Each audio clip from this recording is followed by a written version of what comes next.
Om Shanti. Good morning. सभी का स्वागत है अमृत मुरली क्लब में। आशा है हमारी आवाज आ रही है सभी को। तो ये कंफर्म करें। जी भाई जी, आ रही है। Okay, thank you. तो आज हम ऐसे ही ग्रुप डिस्कशन करेंगे एक विषय लेकर जिसका नाम है संतुष्टता। तो हम सभी को पता है संतुष्टता का अर्थ क्या होता है। बाबा ने कई सारे मूल्यों में कहा है। तो कोई कहना चाहेगा संतुष्टता माना क्या? जस्ट टू स्टार्ट विथ, फिर आगे बढ़ेंगे। हैंड रेस करना जिसको भी उत्तर देना है। बाबा के हिसाब से या आपने संतुष्टता को जो समझा है, अगर उसे दो एक या दो लाइन में कहना हो तो इस ओम मूल्य को शांति। आप कैसे कहेंगे? हाँ जी। बाबा का कहना है संतुष्टता का मतलब है शांत चित्त बनो। ओम शांति भाई जी। जी, शांत चित्त बनना। और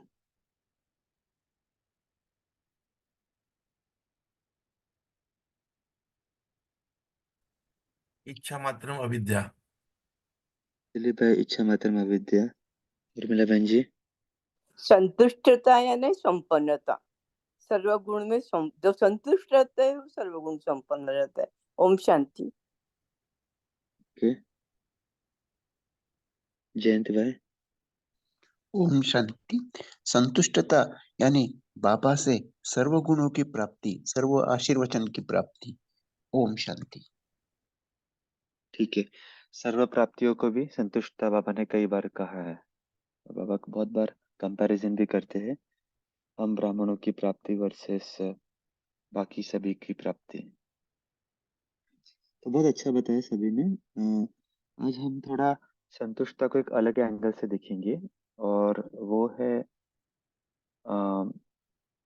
हमारा एक इक्विलिब्रियम आइडेंटिफाई करना, है ना।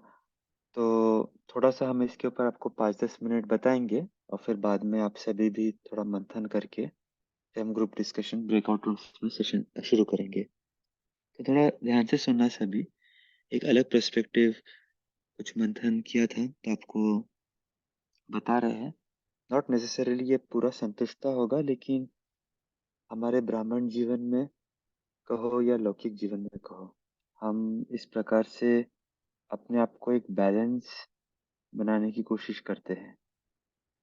और ये बैलेंस जो होता है हर एक के लिए अलग अलग होता है। जैसे आपको अगर कुछ उदाहरण बताना हो तो आपने अगर इक्वलाइजर देखा होगा, है ना, जो हम लोग म्यूजिक सिस्टम में यूज करते हैं। कोई जानता है इक्वलाइजर मतलब क्या होता है? किसको कहते हैं इक्वलाइजर? कंप्यूटर में भी देखा होगा आपने या म्यूजिक सिस्टम में भी देखा होगा। सेटिंग्स हाँ म्यूजिक बोलो। की उसमें वो एक करता है ना। हाँ, सही बताया। तो इक्वलाइजर माना जैसे होता है ना, कुछ कुछ म्यूजिक के अंदर ट्रेबल, जो ऊंचे स्वर होते हैं, वो ज्यादा सुनने की इच्छा होती है। कभी किस व्यक्ति को बीच के स्वर सुनने की ज्यादा इच्छा होती है, किस व्यक्ति को बेस सुनने की ज्यादा इच्छा होती है। अभी होते हैं सभी वही स्वर, लेकिन केवल इसमें क्या होता है, एक आपको चित्र बताते हैं। देखो, ये आपने कभी देखा होगा, मोस्टली म्यूजिक सिस्टम में होता है, ये ऐसे नॉब्स होते हैं जिसे ऊपर नीचे करते हैं। तो अगर आपने कभी किसी म्यूजिक प्लेयर में भी देखा होगा, आजकल हमारे एंड्रॉयड फोन्स में भी या एप्पल फोन्स में भी म्यूजिक प्लेयर आते हैं, या कंप्यूटर में भी देखा होगा। तो इस प्रकार से हम अलग अलग बैंड्स को, फ्रीक्वेंसी बैंड्स को ऊपर नीचे कर सकते हैं। और इसमें कुछ प्रीसेट्स भी होते हैं, जैसे किसी को जैज सुनना होता है, किसी को लाइव सुनना होता है, या किसी को क्लासिकल मोड सुनना होता है, किसी को ट्रेबल ज़्यादा सुनना होता है, किसी को बेस ज़्यादा। ये सब केवल म्यूजिक टर्म्स है, लेकिन एसेंशियली इसका मतलब ये होता है कि ये जो नॉब्स होते हैं इसको ऊपर नीचे करके एक बेस्ट म्यूजिक सेटिंग जो कानों को अच्छा लगता हो, और हर म्यूजिक का एक अलग लहर होती है। कभी मान लीजिए किसी को कोई गजल सुन रहा है तो उसका एक अलग सेटिंग होता है, कोई डांस म्यूजिक सुन रहा है तो उसका थोड़ा अलग सेटिंग होता है। तो इस प्रकार से इस नॉब्स को ऊपर नीचे करके हम अपने जीवन के अंदर अपने म्यूजिक को अपने हिसाब से ट्यून कर सकते हैं।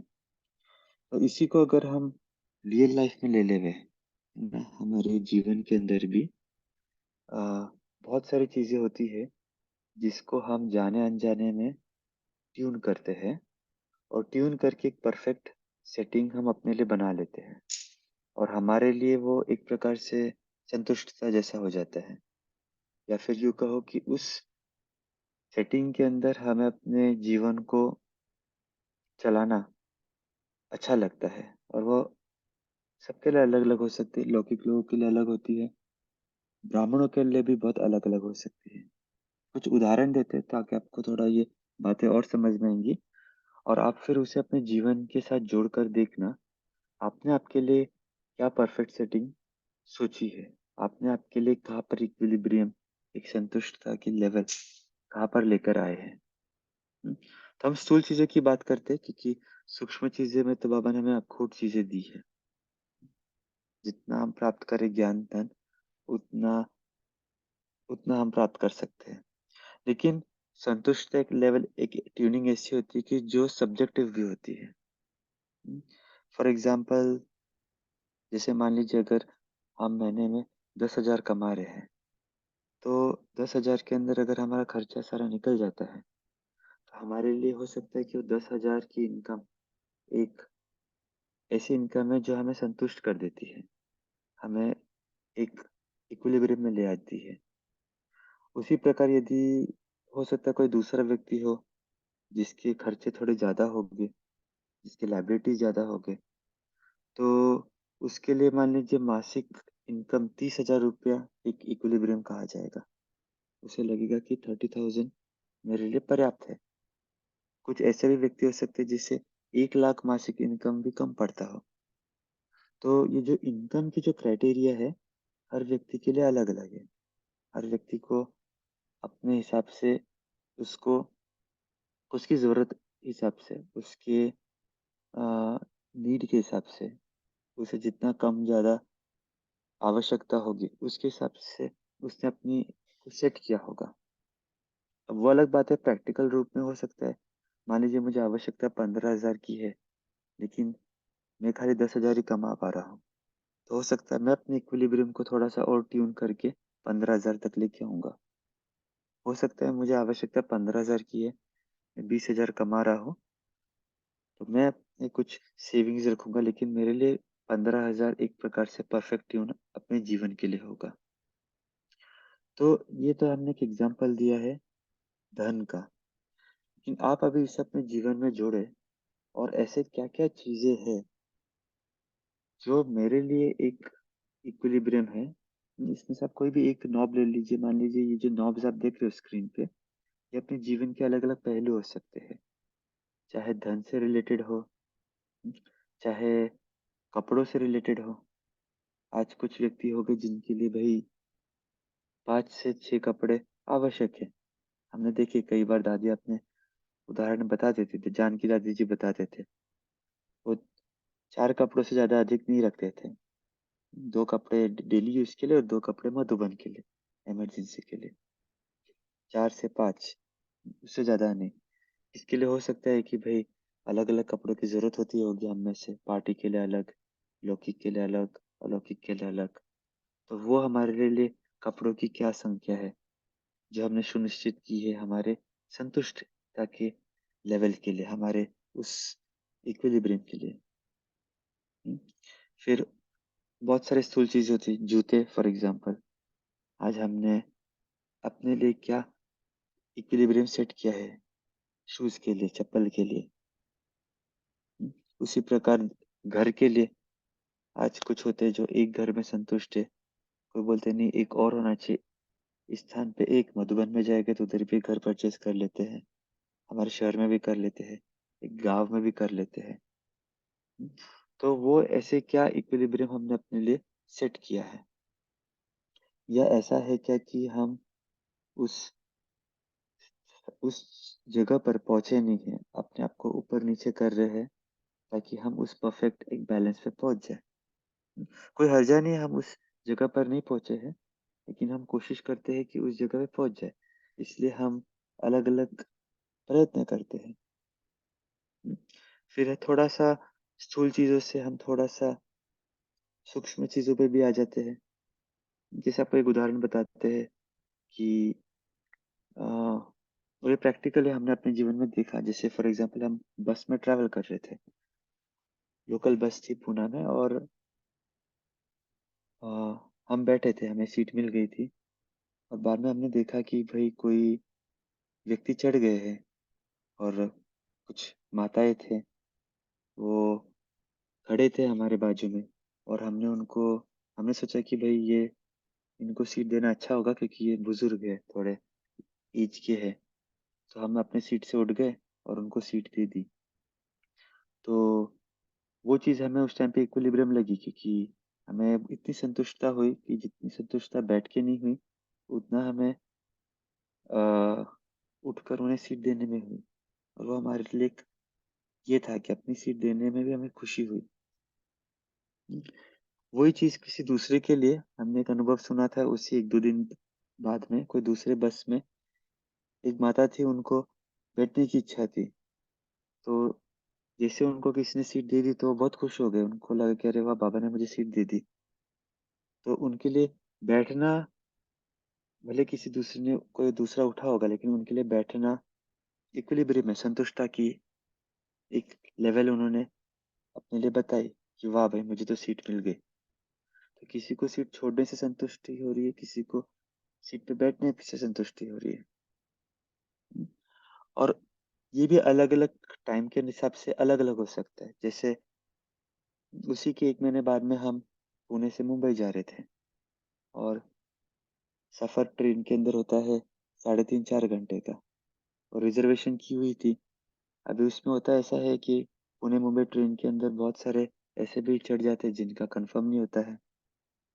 तो उस टाइम पे भी ऐसे हुआ था कि काफ़ी जन चढ़े थे और हम भी अपनी सीट पे बैठे थे, लेकिन उस टाइम पे हमें अपनी सीट से उठना शायद संतुष्ट था, इक्विलिब्रियम नहीं लगा होगा, क्योंकि और हम नहीं उठे थे क्योंकि रिजर्व की हुई थी सीट, और हमें 3 या 4 घंटा बैठना था, और हमें कुछ कारोबार भी था, बैठ के कुछ चीज़ें करनी थी, जो हम खड़े रह के नहीं कर सकते थे।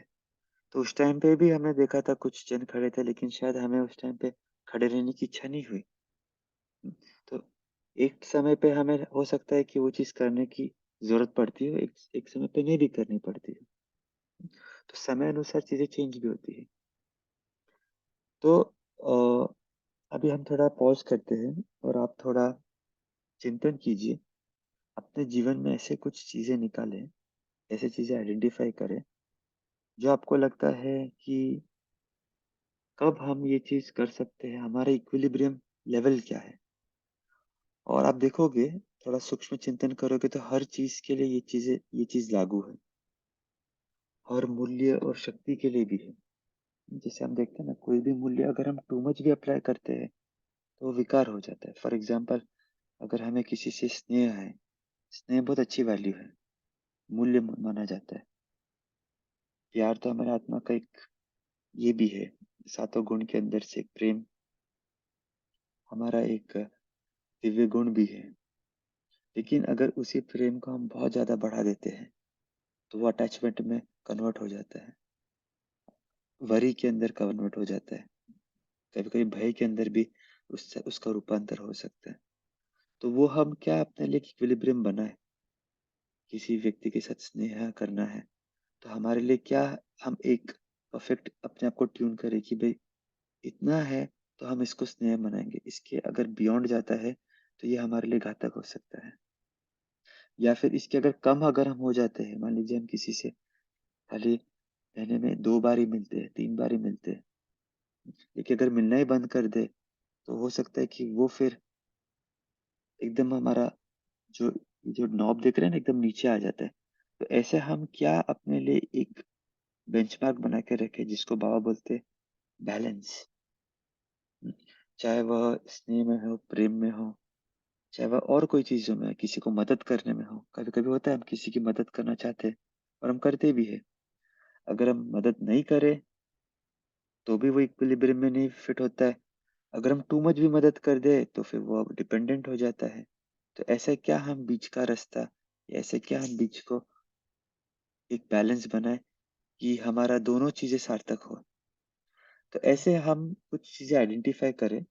हम अभी 2 मिनट पॉज़ होते हैं और आप अपने जीवन के अंदर कुछ चीज़ें चेक करना, चाहे वो स्थूल धन से रिलेटेड हो, कोई चीज़ों का संग्रह से रिलेटेड हो या फिर आपके परिवार के अंदर संबंध संपर्क निभाने से रिलेटेड हो, कितना आप निभाते हो, कितना निभाना चाहिए।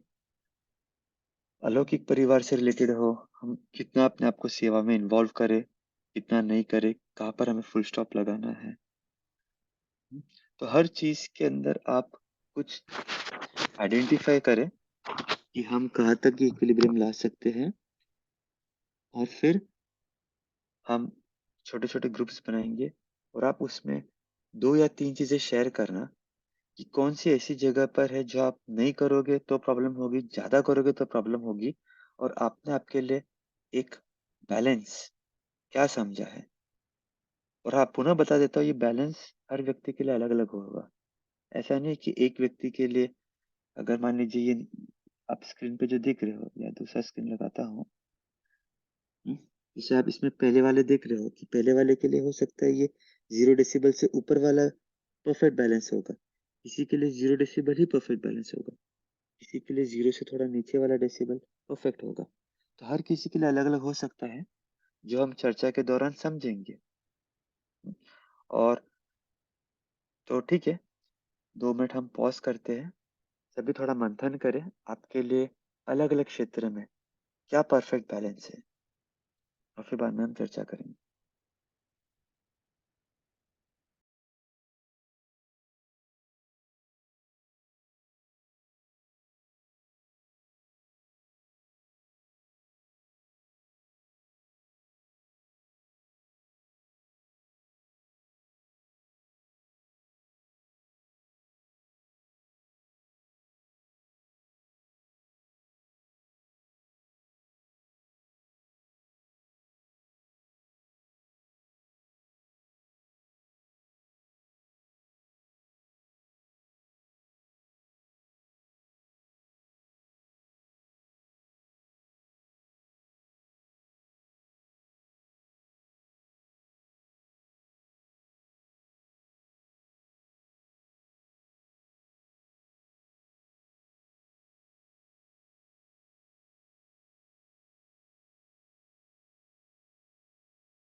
ओके, सभी जॉइन हो गए।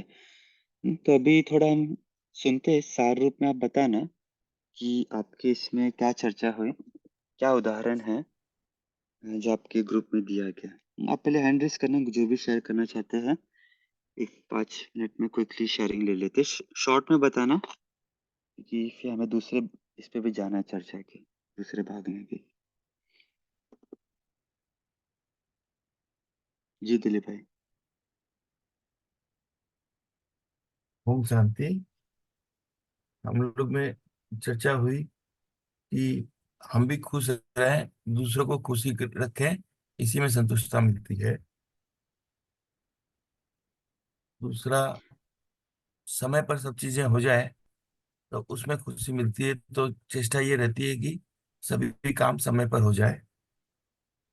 तीसरा, अगर जूनियर ऑफिस में, अगर जूनियर और मैं बीच में हूँ, मेरे अंडर में भी काम करते हैं और सीनियर भी है, तो ये संतुष्टता रहती है कि जूनियर का कोई गलती भी हो जाए तो उसको, उसके मेरे सीनियर से कोई तरह का प्रभाव न पड़े, तो उसको कैसे प्रोटेक्ट करें, उसमें संतुष्टता मिलती है।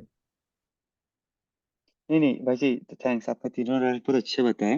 अब इसमें हमें चर्चा ये करना था, जैसे अभी आपका तीसरा वाला ले लेते हैं।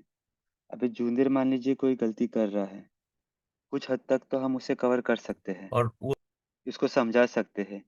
लेकिन एक ऐसा हद होगा जिसके ऊपर अगर हम उसे संभालेंगे तो वो कंपनी के लिए नुकसान कर सकता है। कुछ ऐसी एक लेवल होगी जिसके बियॉन्ड आपको एक स्टेप आगे लेकर कुछ और करना होगा। तो वो संतुष्टता लेवल क्या होगी आपके लिए? वो इक्विलिब्रियम लेवल क्या होगी? संतुष्टता मतलब ऐसा नहीं कि कोई कुछ कर रहा है तो हम आंख बंद करके बस उसे नहीं, देखते ही रहे, लेकिन अगर है उसमें ना?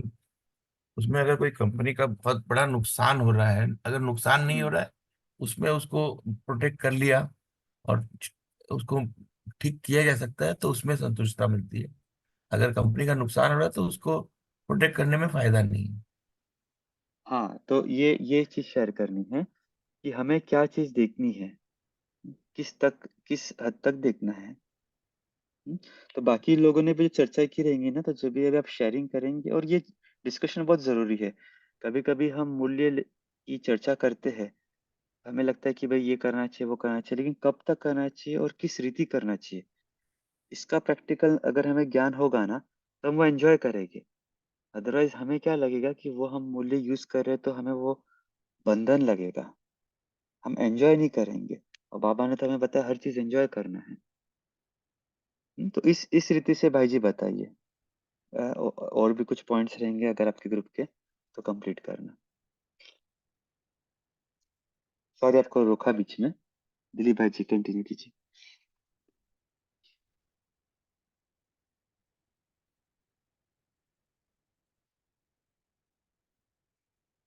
हेलो दिलीप भाई। आप बोलिए। हाँ हाँ, कंटिन्यू कीजिए, हमने बोला। नहीं तो और दूसरे तो अभी उसमें खुद इसके बारे में हम लोग में चर्चा नहीं हुई। और खुशी के बारे में बस जो हुई कि हम भी खुश रहे, दूसरे भी खुश रहे। लेकिन उसका जो आप बोल रहे हैं उस पॉइंट ऑफ व्यू से नहीं हुई थी क्लियर। हाँ, अभी जैसे पहली पॉइंट बताया ना, हम भी खुश रहे दूसरे खुश रहे। दूसरे रहे, बहुत अच्छी बात है, लेकिन at what cost? For example, अगर कोई भिखारी आ जाता है, हम उसे कुछ पैसे देते हैं, 10 रुपए, वो खुश हो जाएगा। उसका मतलब ऐसा तो नहीं है कि हम उसे 100 रुपए भी दे दे और 500 दे दे, उसको और खुश कर दे। तो कुछ एक्चुअली प्रैक्टिकल उदाहरण लेकर हमें चर्चा करना था। तो ये तो बहुत अच्छी बात है, मोटे रूप से खुश रहना, खुश करना, वही हमें करना है। लेकिन एक हमें आज जो हमने विषय लिया ना, एक उदाहरण लेके जो आपको इक्विलिब्रियम बताया, तो चलो और भी ग्रुप से सुनते हैं। पुरुषोत्तम भाई आप बताओ। ओम शांति भाई जी, हमारे ग्रुप में शेयरिंग हुआ कि एक माता जी ने बोला कि उनका ग्रैंडसन है, तो वो कुछ गलतियां करता है या सुनता नहीं है, तो वो उनको प्यार से समझाते बहुत बार। अगर वो फिर भी करता है तो वो उनके ऊपर थोड़ा स्ट्रिक्टली एक्शन लेते हैं, या मतलब मारते नहीं है लेकिन उसको ऐसे बात बोलते हैं कि वो फिर मान जाता है। और दूसरा एक हुआ कि कुछ रिलेटिव है, उनमें अगर कुछ डिस्प्यूट रहता है तो भाई जी उनको समझाते हैं। अगर वो नहीं भी मतलब समझाने के बाद भी अगर नहीं समझते हैं तो फिर वो बाबा के ऊपर छोड़ देते हैं। और तीसरा शेयरिंग हुआ धन के रिलेटेड, कि उनके पास जितना भी धन है वो समझते हैं कि बाबा ने जो दिया है उतना ही काफी है, तो उसमें ही वो संतुष्ट है। और एक शेयरिंग हुआ धन के रिलेटेड कि उनको जॉब से ज्यादा पैसे मिल रहे थे, लेकिन जैसे बाबा ने कहा ना कि जॉब के पीछे मतलब खुद को नहीं ज्यादा इन्वॉल्व करो, तो उन्होंने फिर खुद का किया, जो भी उनका कारोबार है, तो वो उसमें संतुष्ट है, भले उनको पैसे कम मिल रहे तो भी। और एक था कि अब उन्होंने शेयर किया कि परिवार में जो खुशी परिवार के लिए वो करते हैं, परिवार में जो भी अ, ये होता है, मतलब परिवार खुश होता है तो वो भी खुश होते हैं, लेकिन उन्होंने कंप्लीट नहीं किया कि एट एट व्हाट कॉस्ट, जैसे आपने पूछा वैसे। और लास्ट में सेवा के रिलेटेड था कि अगर हम सेवा, बाबा बोलते हैं ना सेवा तो करना है हमें, लेकिन सेवा में भी बैलेंस ऐसा होना चाहिए, जैसे कि कोई भी सेवा बाबा की याद में हम करेंगे तो मतलब हम एग्जॉस्ट नहीं हो जाएंगे। मतलब ऐसे होता है ना कि बहुत सेवा कर ली तो ये भी एक हम थक जाते हैं, या पुरुषार्थ सौ पुरुषार्थ के ऊपर अटेंशन नहीं रहता है। तो ये शेयरिंग हुआ कि सेवा करनी है लेकिन बाबा के साथ, तो उतनी ही सेवा होगी जितनी हमसे हो पाती है। और वो सेवा भी फ्रूटफुल होगी और उससे हमें गेन होगा, मतलब अच्छे से उसमें से बाबा के बच्चे निकलेंगे। अगर बाबा को छोड़ के अगर हम सेवा करते तो उसमें उतना रिजल्ट भी नहीं मिलेगा। तो ये संतुष्टता के लिए बोला। ओम शांति। Thank you. हाँ जी, बहुत अच्छा है। प्रैक्टिकल उदाहरण भी आपके इसमें चर्चा है, और वो भी हुआ कि किस मोड पे हमें चेंज करना है ना? जैसे आपने एक पहला उदाहरण बताया कि अगर समझाते फिर भी अगर नहीं समझे तो फिर छोड़ देंगे। उसको समझाने के पीछे हम अपने पूरी एनर्जी नहीं करें वेस्ट करेंगे। तो बाकी भी आपके उदाहरण बहुत अच्छे हैं। ठीक है, थैंक्स। गायत्री बहन जी, आप शेयर करना।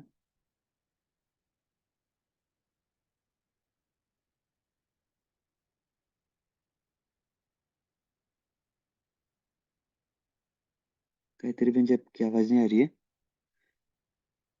जादव भाई। ओम शांति। जैसे कि अभी संतुष्टता के ऊपर बोलना है तो हम गांव में रहते हैं, तो गांव में अपना घर है, अपना मोटरसाइकिल है, फोर व्हीलर है, अपना खेती है, तो हम इसी में ही बिल्कुल संतुष्ट है। कोई अपने रिलेटिव्स होते हैं, उनका बॉम्बे में फ्लैट रहता है, पुणे में फ्लैट रहता है, फिर भी वो संतुष्ट नहीं रहते। उनको और चाहना रहती है कि हमारा और भी फ्लैट होना चाहिए, और भी अपना घर होना चाहिए। तो उससे क्या है, बैलेंस बिगड़ता है और वो फिर कुछ ना कुछ ऐसा बीमारी पीछे लग जाता है, दुखी हो जाता है। तो हम सोचते हैं हम बिल्कुल ही अपना बैलेंस रखकर खुश है, संतुष्ट है। दूसरा एक भाई ने बताया कि वो डेली मुरली सुनने जाते हैं, सर्विस करते हैं, लेकिन उनके घर वाले जैसे फैमिली है वो नाराज हो जाती है क्योंकि बातचीत करने के लिए उनको समय नहीं मिलता। वो हमेशा 8 से 9 मुरली सुनते थे, लेकिन फिर उन्होंने टाइम क्लोज कर दिया, 7 से 8 अपना मुरली का समय रख दिया, और फिर उनका वो समय फैमिली के लिए बच सकता था। तो फिर उन्होंने अपना संतुष्ट कैसा रहना उसके बारे में सोच लिया और वो कर दिया। और दूसरी बात, जब बाबा की सेवा करते हम, तो सेवा में भी मतलब बैलेंस रखना चाहिए। ऐसी सेवा ना हो जो कि थक जाए बिल्कुल ही, और उसमें उमंग उत्साह बिल्कुल कम हो, तो वो सेवा सेवा नहीं, थकावट होती है। तो उसका भी बैलेंस रखना है। ये बातें हमारे शेष। ओम शांति। जी, बहुत अच्छा भाई जी। अरुणा बहन जी। ओम शांति। जैसे लौकिक जीवन में ये सफेद कपड़े का ही मर्यादा रखी है।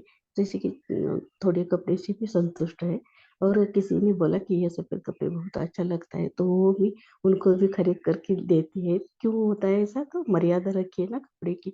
जैसे जानकी देवी ने रखे, आपने बोला ऐसे ही, तो खुशी मिलती है। लेकिन ऐसे भी नहीं कि खुशी है, लेकिन लौ ने लो का बैलेंस भी रखते हैं। ओम शांति।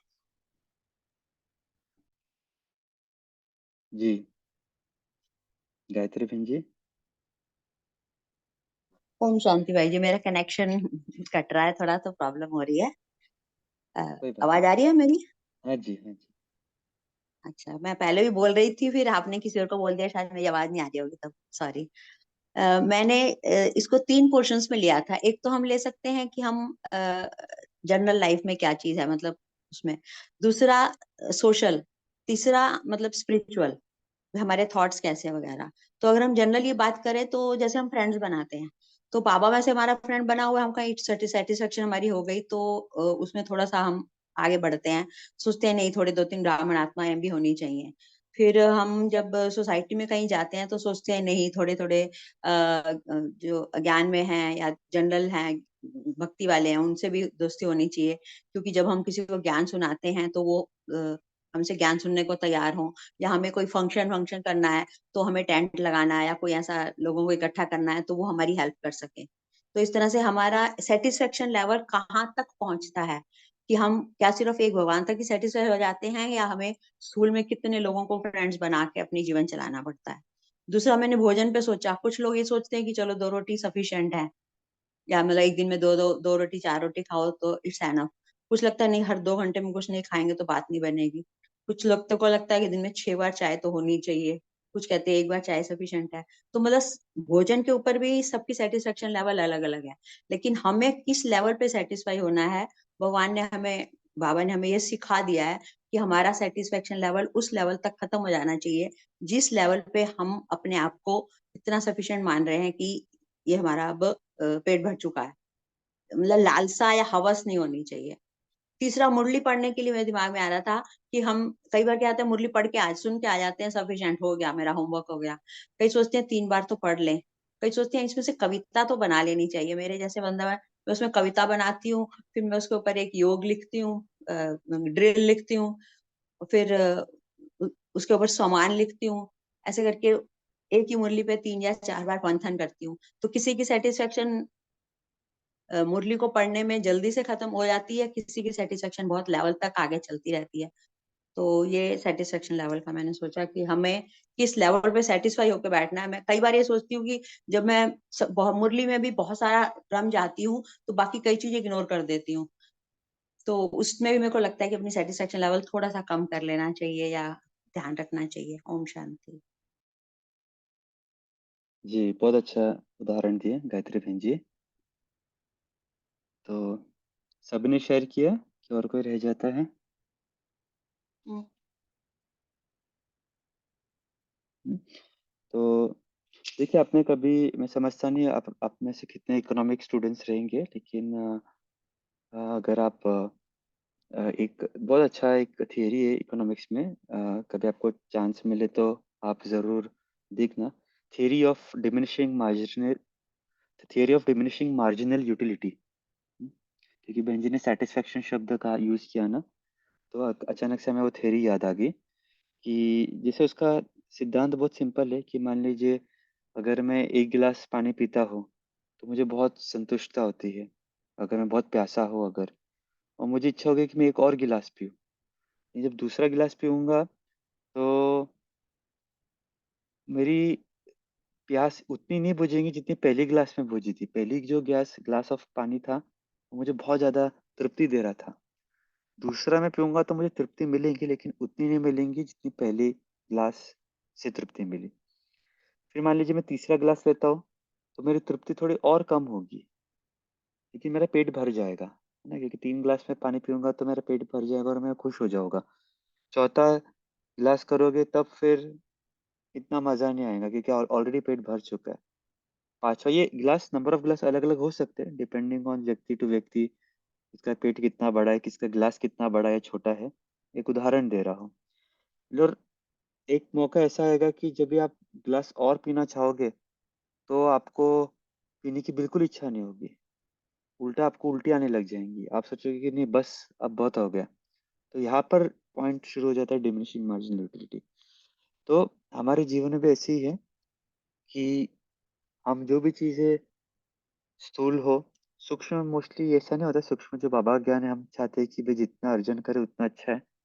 लेकिन उसमें भी आप देखोगे कि एट अ टाइम हम बहुत चीज़ नहीं कर सकते। मान लीजिए अगर आप योग करना चाहते हो, अगर एट अ टाइम अगर हम बैठ ही जाए योग करने और हमें आदत ही नहीं है, तो हम 1 घंटा, 2 घंटा, 3 घंटे के बाद हमें वही योग योग नहीं लगेगा, हम निद्रा में चले जाएँगे, क्योंकि हमारी मार्जिनल यूटिलिटी समाप्त हो जाएगी। तो धीरे-धीरे हमें अपनी योग युक्त अवस्था बनानी है, नो डाउट। लेकिन हमें वो चेक भी करना है कि हमारा वो इक्विलिब्रियम कहाँ है। अगर मेरी सुनने की आदत, अगर म्यूज़िक, मेरी बेस सुनने की आदत ही नहीं है, मैं एकदम सॉफ्ट म्यूज़िक सुनता हूँ, अचानक से अगर मैं बेस म्यूज़िक सुनने लग गया या बहुत ज़ोर से म्यूज़िक सुनने लग गया, तो मेरे कान के पर्दे भी फट सकते हैं या मुझे एकदम से कान बंद करने पड़ेंगे। तो हमें अपनी कैपेसिटी भी बढ़ानी है, लेकिन कैसे कैपेसिटी बढ़ानी है, वो भी धीरे-धीरे प्लान करना है। हुँ, तो अभी तो समय कम है, लेकिन एक और चर्चा का विषय हो सकता है, जो हम आपके सामने टॉपिक रखते हैं, फिर कभी चांस मिलेगा तो ज़रूर लेंगे। तो ये जो आज हमने चर्चा की संतुष्टता की, 2 इसके अंदर एस्पेक्ट्स होते हैं। एक ऐसी चीज़ें होती है, जहाँ पर हम अपने खुद से इनिशिएट करते हैं। जैसे जैसे हमने पहले उदाहरण दिया था धन के बारे में या स्थूल चीज़ों के संग्रह के बारे में। सूक्ष्म ज्ञान के रूप में आए तो हम योग के ऊपर भी कर सकते हैं, मुरली का चिंतन के विषय भी ले सकते हैं। तो ऐसी क्या चीज है जहां पर मैं अपने आप को और संतुष्ट कर सकता हूँ, और ये संतुष्टता का लेवल मुझे किस चीजों में बढ़ाना है और किस चीजों में मुझे सीमित रखना है। जैसे स्थूल चीजें बहन जी ने बताया, जैसे भोजन है या number of cups of coffee है या चाय है, तो इसमें कोई मुझे कोई बढ़ाने की आवश्यकता नहीं है कि चलो मैं कल 3 कप पी रहा हूँ, आज मुझे एक टारगेट बनाना है 4 कप पीना है। 4 पी रहा हो तो टारगेट बनाना है 6 करना है, 10 करना है। तो कुछ ऐसी चीजें होगी जो ज्यादा करने से घातक हो सकती है, तो वो मुझे सीमित करनी है। जैसे भोजन है, 2 रोटी से अगर मेरा पेट भर रहा है तो मैं क्यों 3 रोटी खाओ, क्यों 4 खाओ, वो व्यर्थ हो जाएगा। तो, तो उसमें सब कैटेगरी एक ऐसी होगी जिसके अंदर हमें सीमित करनी है, और एक ऐसी कैटेगरी होगी कि धीरे धीरे हमें बढ़ाना है। जैसे मेरा योग का चार्ट है, मेरा ज्ञान का चार्ट है, मतलब मुरली समझने का चार्ट है, तो वो मुझे अपनी इक्विलिब्रियम, वो अपनी सेटिस्फेक्शन धीरे धीरे बढ़ानी है। केवल मुरली सुनकर अगर मैं संतुष्ट हो जाता कि भाई आज का टिक लग गया, तो अच्छी बात है, वो संतुष्टता लेवल मेरे अभी की है, इक्विलिब्रियम मेरा अभी है, लेकिन मुझे धीरे धीरे उसको बढ़ाना है। वो कैसे बढ़ाना है वो मेरे ऊपर है। तो इस फर्स्ट कैटेगरी के अंदर, सॉरी मेरे पास वो स्लाइड है नहीं, आप थोड़ा सा विजुअलाइज ही करना क्योंकि मुझे समय नहीं मिला स्लाइड्स बनाने का। और एक दूसरा कैटेगरी ये हो जाता है, तो पहली कैटेगरी हो जाती है जो हम खुद से इनिशिएट करते हैं, और दूसरी कैटेगरी वो हो जाती है जो हमें बाहर से मिलती है, जो परिस्थिति के रूप से हमारे समक्ष आती है। मान लीजिए सैलरी फॉर एग्जांपल, या धन है। अभी मेरी इच्छा है, मेरी परिवार की रिक्वायरमेंट है 50,000, लेकिन मुझे कंपनी केवल 30,000 ही देती है। शायद मेरे में क्षमता इतनी होगी, या मेरे लेवल का जो स्किल सेट है कंपनी उतनी दे पाती है, उससे ज़्यादा नहीं दे पाती है। तो मेरे ऊपर कुछ चीज़ों का कंट्रोल नहीं होता है परिस्थितिवश। तो उन चीज़ों में मैं अपने आप को संतुष्ट कैसे रखूँ, अपने इक्विलिब्रियम को कैसे बना के रखूँ, मेरे खर्चे को कैसे मर्यादित रखूँ। तो ऐसे कई चीज़ें हो सकती है, हमारे परिवार हो सकता है, परिवार के अंदर जो मेंबर्स हो गए, हो सकता है वो हमारी रीति नहीं चलते हो, हम उनको तो चेंज नहीं कर सकते। चेंज खाली क्या कर सकते, खुद को कर सकते हैं। तो वहां पे मैं अपनी संतुष्टता को कैसे ये करें, और यहाँ पर बातें आती है बाबा की, जो मुरली की बहुत अच्छी डिस्कशन हम कर सकते हैं कि कैसे हम स्वभाव संस्कार को है ना मिलाकर चले, परिवार में एक दूसरे के साथ मिलकर चले। कभी कभी ऐसी चीजें हमें करनी पड़ती है दिन भर में जिसमें वो करने के लिए बिल्कुल इच्छा नहीं होती है, लेकिन सरकमस्टांसेस ऐसे हैं कि जो हमें करने पड़ रहे हैं। तो ऐसे चीजों में हम कैसे इक्विलिब्रियम बना के रखें। कभी कभी सरकमस्टांसेस के अनुसार कोई हमारे करीबी शरीर छोड़ देता है, कोई बीमार हो जाता है, कई चीजें आ सकती है, इसकी भी लंबी लिस्ट होती है। तो ऐसे टाइम पे हम संतुष्टता कैसे मेंटेन करें, तो ये भी एक अच्छा चर्चा का विषय है। तो खैर आज हमने खाली एक इनिशिएट किया था, और अभी आप लोग के ऊपर छोड़ते हैं, आप थोड़ा खुद से मंथन करना और अपने लिए एक ऐसा बनाना कि भाई हमें किस हद तक एक स्पेसिफिक चीज को कैसे अपनी जर्नी को लेकर जाना है। अगर मेरा अभी इक्विलिब्रियम मेंटेन नहीं है, तो मुझे कैसे उसको आगे बढ़ाना है, कैसे अपने आप को परफेक्टली ट्यून करना है, जैसे ब्रह्म बाबा ने किया है, जैसे हमारे दादियों ने किया है। और believe it, it is not difficult, easy है। केवल हमें जरूरत है कि थोड़ा मंथन करना, और अपने लिए, क्योंकि हर व्यक्ति के लिए अलग अलग होगा, हर सबकी परिस्थिति अलग है, सबकी चीजें अलग अलग होती है। तो हम अपने स्तर पर, अपने अनुभव के हिसाब से, हमें जितना ज्ञान समझा है, हमारा लक्ष्य क्या है, हमारा आजू बाजू का सराउंडिंग क्या है, उसको देखते हुए आप अपने लिए एक लिस्ट बनाना, कम से कम 5 से 10 बातें उसमें जरूर लिखना, और हम कैसे अपने संतुष्टता को कायम रखेंगे उन चीजों में, चाहे वो चीज खुद से निर्माण हुई हो, खुद के इंटरेस्ट से रिलेटेड हो, या कोई चीजें हमारे पास परिस्थिति द्वारा आई हो। तो हम जरूर, जैसे आपको समय मिले, इसके ऊपर अभ्यास करना, और आपको बहुत मजा आएगा। और जब भी आप ये लिस्ट बनाओगे ना, क्योंकि हमने खुद ने एक्सरसाइज किया था, और जब आप ये आप बन जाएंगी ना लिस्ट, आप इतने हल्के हो जाओगे ना, हमें कभी भी ऐसे लगेगा ही नहीं कि हमें ये करना है वो करना है, क्योंकि हमारे पास एक संतुष्टता का मापदंड आ जाएगा, और अंदर से बहुत सेटिस्फेक्शन लगेगा। और दिन भर में हमें कभी कभी ये लगता है ना कि ये भी करे वो भी करे, ये काम पेंडिंग है वो काम पेंडिंग है, ऐसा बहुत कम हो जाएगा। हमने खुद ने अनुभव किया है। तो ठीक है, काफी टाइम हो गया। किसी को कुछ कहना है, क्लोजिंग कमेंट, किसी के कुछ प्रश्न या कुछ सुझाव, तो फिर क्लोज करते हैं आज का सत्र।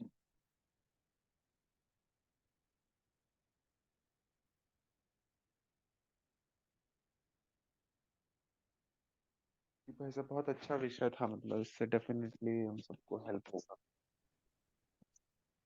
एक ऐसा विषय निकाला है आपने जिससे कि मतलब अगर हम थोड़ा सा भी इसको प्रायोरिटाइज करेंगे और थोड़ा सा भी इस पर मनन चिंतन करेंगे तो आई होप हम अपना सेटिस्फेक्शन लेवल और हैप्पीनेस लेवल भी इससे हम ना इम्प्रूव कर सकते हैं।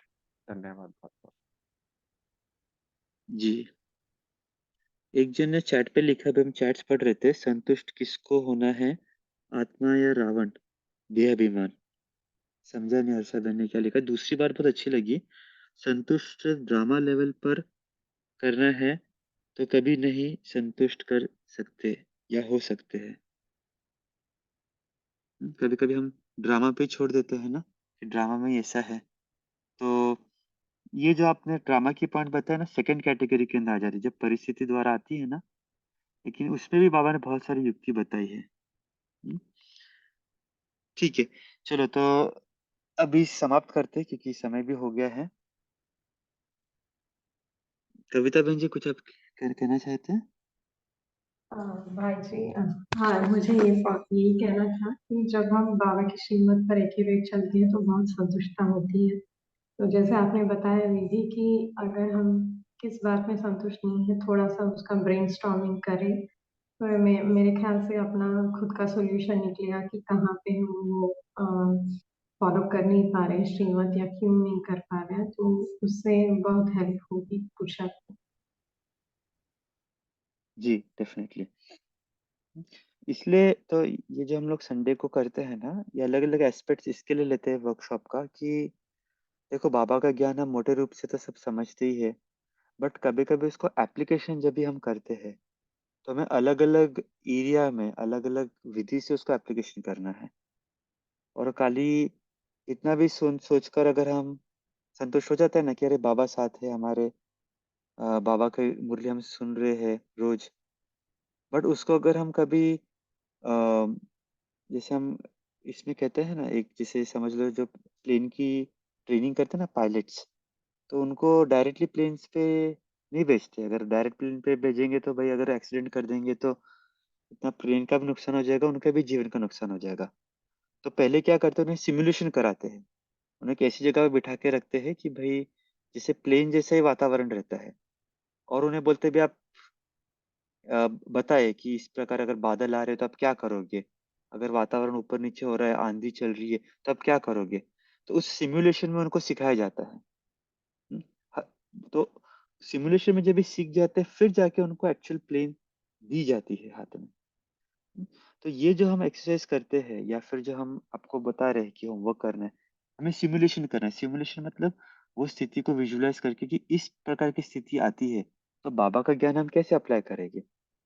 जब तक हम उस पर चिंतन नहीं करेंगे तब तक हम बहुत ज्यादा परिपक्व नहीं हो गए। मतलब इतना भी चिंतन नहीं करना है कि चिंतन में खो जाओ, लेकिन हमें एक ऐसा सिमुलेशन निकालना है कि इस परिस्थिति में हम कैसे इस चीज को यूज करेंगे। तो जब वो परिस्थिति या सिचुएशन आएगा तो हमें बहुत इजी हो जाएगा टैकल करने के लिए।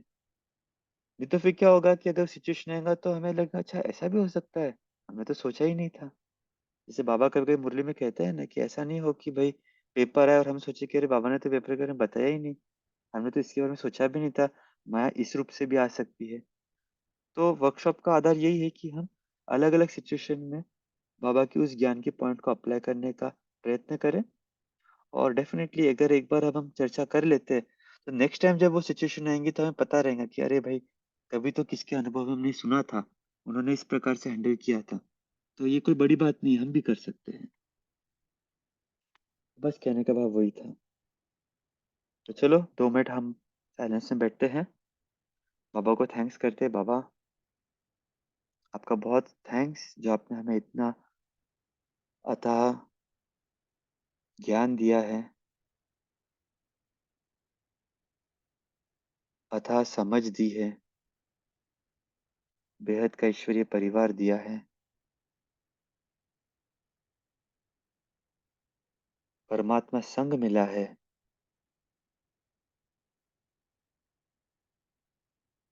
हमारे पास जो चीज है शायद ही दुनिया में किसी के पास होगी।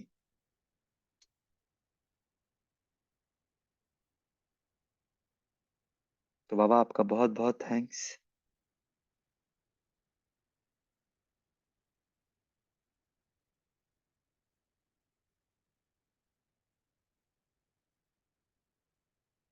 हो सकता है मेरे जीवन में कुछ चीजें होगी जिसमें मैं इतना संतुष्ट नहीं होऊंगा या होंगी, लेकिन बाबा आपके साथ से, आपने दिया हुआ ज्ञान से मैं उस चीज में, उस सिचुएशन में जरूर अप्लाई करके अपने आप को ऐसा संतुष्ट बनाऊंगा या बनाऊंगी कि कितना भी विकराल से भी विकराल परिस्थिति आए, मुझे आत्मा को हिला ना पाएंगी। बाबा से प्रॉमिस करे और अनुभव करे कि बाबा का वरद हस्त मेरे मस्तक पर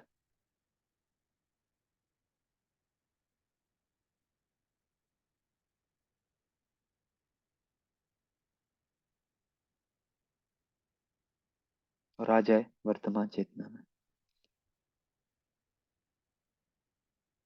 ओम शांति। Thank you everyone. Good day. ओम शांति भाई जी। ओम शांति। थैंक यू बाबा। Good day all thank you everyone, तपस्वी। थैंक यू भाई जी।